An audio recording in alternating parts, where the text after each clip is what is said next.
Hello, girls and boys. Welcome to Storytime Fun. We hope you enjoy it. Today's story is a Berenstain Bears story called The Berenstain Bears Trouble at School by Stan and Jan Berenstain. Though brother and sister bear were usually very healthy, they occasionally caught cold. So when brother came home from school one day sneezing and wheezing, Mama Bear knew just what to do. She took his temperature, tucked him into bed, and went right to the phone and called Dr. Grizzly. "Sneezing and wheezing and a temperature of 101, said Dr. Grizzly. "Keep him in bed, give him plenty of liquids, and keep him home from school until his temperature is back to normal." Mama followed the doctor's orders, and little by little, brother's temperature began to go down. "I feel a little better," he said. "May I get out of bed?" "I'm afraid not," said Mama. "The doctor wants you to stay in bed. But there's no reason why your stay shouldn't be as pleasant as possible. Papa," she called, "would you bring up the portable TV?" The portable had a remote control, and pretty soon, brother was having a fine time switching from one cartoon show to another. When he tired of TV, he got out his comic books, and when he tired of those, Mama brought him his dinosaur collection. There was no doubt about it.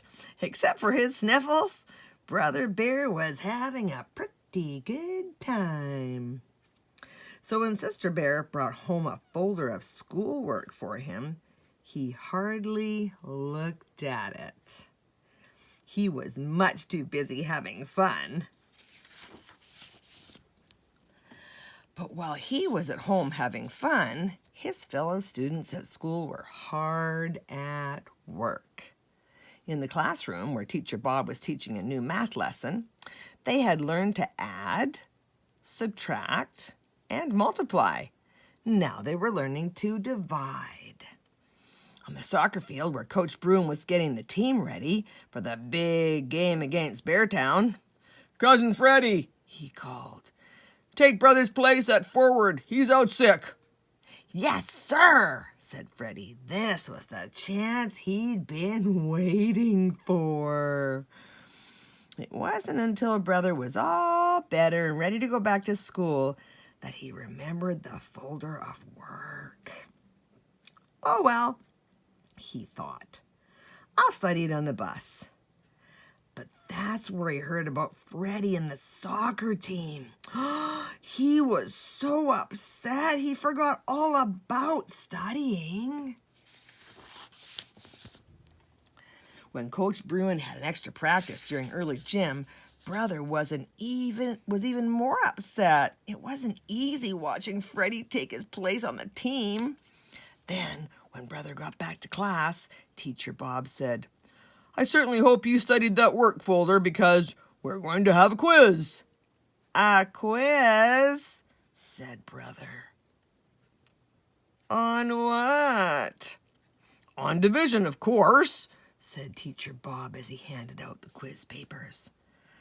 Brother might have managed even then. He was good with numbers and might have worked things out, if only he'd been able to concentrate. But all he could think about was Cousin Freddie out there kicking field goals while he sat on the bench. The quiz was a disaster. Not only did brother get every problem wrong, but Teacher Bob wrote on the paper, "Very poor, must be signed by parent." Brother didn't know which was worse, the soccer mess or the quiz disaster. What would he say to Mama and Papa when they asked him how things had gone at school? He was so busy feeling sorry for himself on the bus ride home that he didn't notice that Sister was coming down with a bad case of the sneezes and wheezes. "Oh dear," said Mama when she saw Sister. "You've caught Brother's cold. Into bed with you." She and Papa were so busy attending to Sister that they forgot to ask Brother how things went at school. And he didn't tell them. And the next morning, when the school bus came, Brother didn't get on the bus. He hid in the tall grass until the bus was out of sight. The squirrels and the bluebirds were puzzled. Brother was usually happy and cheerful, but not this morning. This morning, he looked unhappy and angry too. "Phooey!" Brother shouted, kicking a stone. But kicking the stone reminded him of soccer, and that just made him angrier. The bluebirds took off and the squirrels scattered. "Phooey on soccer!" he shouted, stomping off through the woods. Stomp, stomp, stomp. Grasshoppers hopped. Toads stood stock still and pretended they were bumps on a log. "Phooey on school!" Brother shouted, stomping out of the woods. Pansies hid their faces. Ladybugs flew away home. "And," he said, reaching into his school bag, "phooey on division!" He had come to the top of a big hill. He took out the quiz, folded it into a paper airplane, and sailed it high into the air. The hill overlooked a swampy, overgrown bog. As Brother watched the quiz circle and swoop around, he noticed something out of the corner of his eye. A familiar house at the edge of the bog. Grizzly Gramps was working on a ship model when he heard the knock. Gran was making cookies. They weren't expecting visitors, and they certainly weren't expecting Brother, especially during school hours. It didn't take long for the whole story to come out. Gramps and Gran listened quietly as Brother told them about catching cold, the folder of work, the soccer mess, the quiz disaster, the missed bus, and the paper airplane. "Come with me, young feller," said Gramps. "I want to show you something." And Gramps took Brother by the hand and led him deep into the bog. "There," he said, "that's what I want to show you." It was a very old wagon, sunk almost out of sight in a muddy pond. "How did it get there?" asked Brother. "It wasn't easy," said Gramps. "I went to a lot of trouble getting that old wagon into this swamp." Then, with a twinkle in his eye, he said, "Just the way you did getting in over your head at school."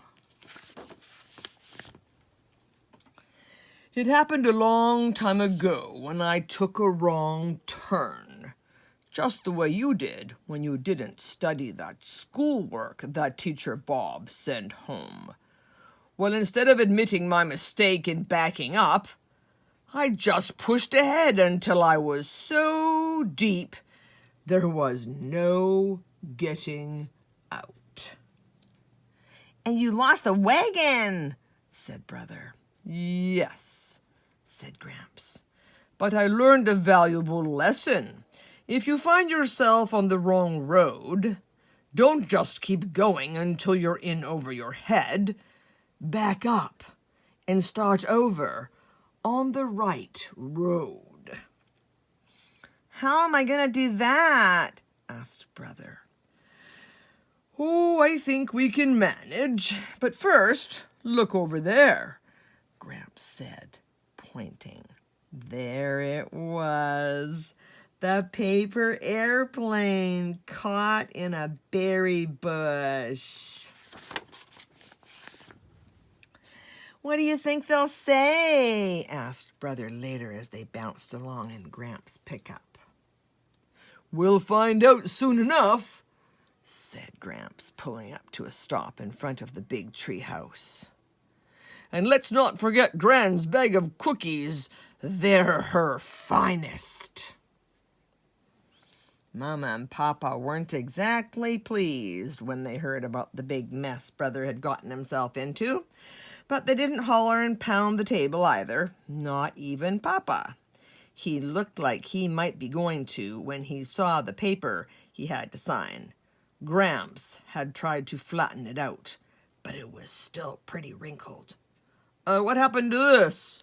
He asked. Oh, said Gramps, it just sort of got folded a bit. That's when he brought out Gran's cookies. There were 10 of them. Let's see now, he said. There are 5 of us, counting Sister. So how many cookies do we each get? 2, of course, said Brother, dividing them up. Don't look now, young feller, said Gramps with a wink. You just divided 10 by 5. Is that all there is to dividing? Said Brother. That's all, said Gramps. Come along, said Mama in a no-nonsense voice. Where are we going? Asked Brother. To school, Mama said as they got into the car. But it's so late, protested Brother. It's never too late to correct a mistake, Mama said, and off they went. Brother got to class just in time for a retest. The class hadn't done very well on the division quiz, so Teacher Bob was giving them a second chance. Brother really concentrated and did much better. And that afternoon, he got a second chance at soccer, too. It was the day of the big game against Beartown, and things weren't going very well. Brother, said Coach Bruin, I want you to go in for Freddie. I don't think he's quite ready for the first team. Glad to help, Coach, Brother said as he ran out into the field. You know what they say, it's never too late to correct a mistake. Well, that's it for today. We'll see you next time.